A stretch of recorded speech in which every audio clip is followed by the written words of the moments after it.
we have new problem here. It is the figure of a sector.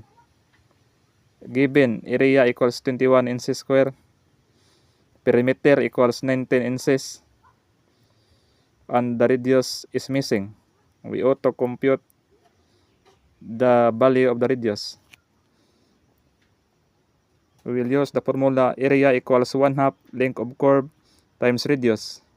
21 equals 1/2 length of curve times radius, where a radius equals 21 over 0.5 times length of curve.